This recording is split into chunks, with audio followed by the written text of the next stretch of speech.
Now, this is actually a very important one. You need to understand if you're about to use active track, this is one of the greatest features, especially for the latest models. Before you start tracking yourself, let's say you're a solo creator and you're out there on the mountains biking or hiking, and you need and you're also tracking yourself with a drone, you need to know how to use the active track functions.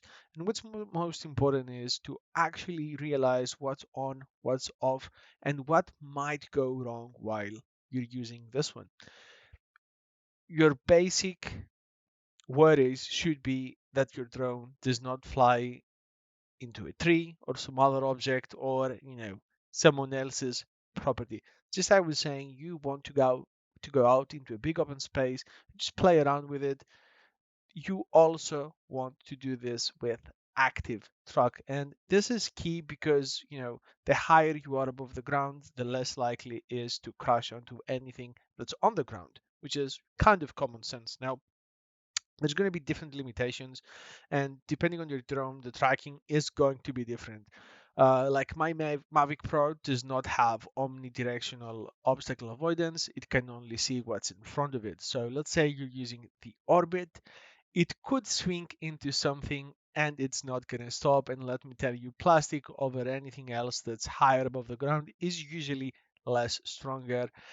So you're not going to want to test it. Now, the latest Mavics, it does have omnidirectional obstacle avoidance, but let's say you're in sports mode, that's not active at that time.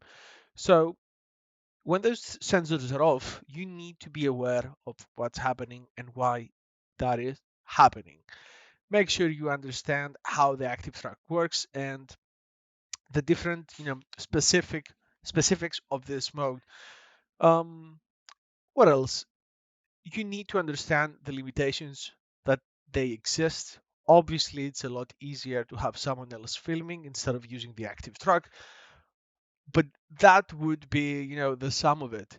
Always, but always, uh, you know, know the function before using it, know what sensors are off or on during that function, and always have a plan in your head how things are going to evolve from the moment that you start your drone.